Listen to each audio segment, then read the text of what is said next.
ഇതിന്റെ വിത്ത് എന്തായാലും സൂര്യകാന്തി വിത്ത് പോലെ അത്ര കട്ടി ഉണ്ടാവില്ല. ഇന്ന് വീണ്ടും അതേ സീനിയയിൽ തന്നെയാണ്. കാരണം ഒരുപാട് പേര് വിത്തുകൾ ചോദിച്ചു. ഏകദേശം 48 ലക്ഷം ആളുകളിലേക്ക് ആ വീഡിയോ എത്തി. മുഴുവൻ ആളുകൾക്കൊന്നും എന്തായാലും വിത്ത് കൊടുക്കാൻ സാധിക്കില്ല.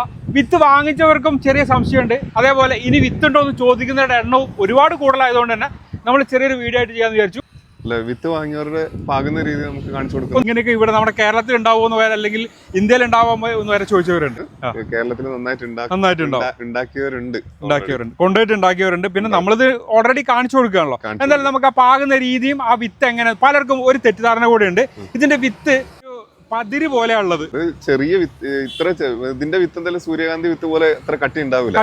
ചിലരുടെ ധാരണ എങ്ങനെയാണെന്ന് അറിയോ, നെല്ല് പോലെ അല്ലെങ്കിൽ അരിമണി പോലെ അല്ലെ ഗോതമ്പ് പോലെയൊക്കെ ഉണ്ടാവണം എന്നുള്ളതാണ്. അങ്ങനെ ഉണ്ടാവും. ചെടിയിൽ നിന്ന് ഇതേപോലെ ഫെയ്ഡ് ആയിട്ടുള്ള പൂക്കളിൽ നിന്ന് അതായത് അങ്ങനെ നോക്കുമ്പോൾ ഒരു സംശയമുണ്ട്. ഇപ്പൊ ഇത് കൊണ്ടുപോയവർക്ക് വീണ്ടും ചെയ്യണമെന്നുണ്ടെങ്കിലും മൊത്തം ഉണങ്ങി കരിയുണ്ടല്ലോ.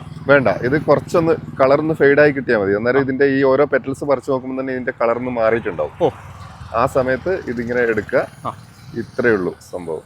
ഇത്ര സിമ്പിൾ ആണ്. ഇത് മാത്രമല്ല, ഇത് ഈ ഓരോ പെറ്റൽസിലും ഉള്ള ഈ സീഡിൽ മാത്രമേ ഇത്ര കട്ടി ഉണ്ടാവുള്ളൂ. ഇതിന്റെ ഉള്ളിലുള്ള സീഡ് നല്ല സീഡ് തന്നെയാണ്. അതിന് ഇത്രയും പോലും കട്ടി ഉണ്ടാവില്ല. പെറ്റൽസിന്റെ ഉള്ളിൽ കാണുന്ന ഇതിന്റെ ഉള്ളിലും സീഡ് ഉണ്ടാവും. ഈ നടുക്കുള്ള സീഡിന് കട്ടി തീരെ കുറവായിരിക്കും. പക്ഷെ അതിനകത്താണ് കൂടുതൽ എണ്ണം ഉണ്ടാവും. ഇത് നമ്മളിനി പാകുന്നതും കൂടെ കാണിച്ചു കൊടുക്കുക അല്ലെ.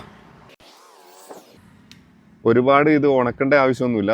അങ്ങനെ തന്നെ എടുത്ത് ഡയറക്റ്റ് പാകിയാൽ മതി.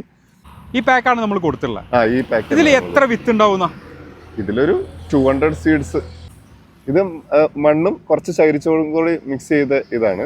വേറെ ഫെർട്ടിലൈസറോ കാര്യങ്ങളോ ഒന്നും ആവശ്യമില്ല. ഇപ്പൊ മുളച്ചു വരാൻ വേണ്ടിട്ട് അതിന്റെ ആവശ്യം വരുന്നില്ല. സെയിം നമ്മൾ മിക്സ് ചെയ്ത ചകിരിച്ചോറും മണ്ണും കൂടി അതിന്റെ മുകളിൽ ജസ്റ്റ് ഇതിനകത്ത് ചെറുതായിട്ട് ഇത് നമ്മുടെ ഇതുകൊണ്ട് ജസ്റ്റ് വെള്ളം ഒഴിക്കുമ്പോൾ കുറച്ചിങ്ങനെ ഒഴിച്ചാൽ മതി. കുറച്ച് വിട്ടിട്ട് ഒഴിക്കുക. ഇങ്ങനെ എല്ലാവർക്കും അയച്ചു കൊടുത്ത വിത്തിന്റെ നമ്മള് ഇത് പേറ്റി കളഞ്ഞിട്ടാണ് ഇത് കൊടുത്തത് എല്ലാവർക്കും. നല്ല വിത്ത് മാക്സിമം കിട്ടാൻ വേണ്ടി. അപ്പൊ അത് പേറ്റിയ സ്ഥലം മുളച്ചതാണ് ഈ കാണുന്നത്. 50% മുകളിൽ അതുപോലെ മുളച്ചിട്ട് നമ്മൾ ഇവിടുന്ന് തന്നെ ഡയറക്റ്റ് വിത്ത് കൊടുക്കും. അതായത് ഓൺലൈനിൽ നമ്മൾ ചെയ്യാത്തതിന് 1-2 കാരണങ്ങളുണ്ട്. ഒന്ന്, ഈ വിത്ത് കുറച്ചാണോ എന്നൊരു സംശയമുള്ളവരുണ്ട്. 2, ഈ വിത്ത് പാറിപ്പോകുന്നു എന്നുള്ള. ഗുണ്ടിൽപേട്ട കഴിഞ്ഞ് മൈസൂർ റോഡില് സിന്ധുവള്ളി പിന്നെ വരുമ്പോ തന്നെ നമ്മുടെ ബോർഡ് കാണാമല്ലോ. ബോർഡ് ഉണ്ടാവും. ഓൺലൈനിൽ അയക്കാത്തതിന്റെ റീസൺ അതാ സീഡ് ഇല്ലായിട്ടല്ല. വേണമെങ്കിൽ ഇപ്പോൾ ഒരു 10 ലക്ഷം സീഡ് പോലും നമുക്ക് ഒരു 10 ദിവസം കൊണ്ട് വേണം ആക്കാം. പക്ഷെ അയക്കാത്തതിന്റെ റീസൺ ഒരുപാട് പേർക്ക് സംശയങ്ങളുണ്ട്. അപ്പൊ സംശയമൊക്കെ ഒന്ന് മാറിക്കോട്ടെ എന്ന് വിചാരിച്ചിട്ടാണ്. എല്ലാവർക്കും നല്ലൊരു ദിവസം ആശംസിക്കുന്നു. Bye from green heaven. ഒരു തയ്യിൽ നിന്നാണോ ഇത് ഉണ്ടാക്കണമെന്നുണ്ട് അറിയണമെന്നുണ്ടെങ്കിൽ ആ ചോടൊന്ന് കാണിച്ചേ. ഒറ്റ തയ്യാണ് കേട്ടോ.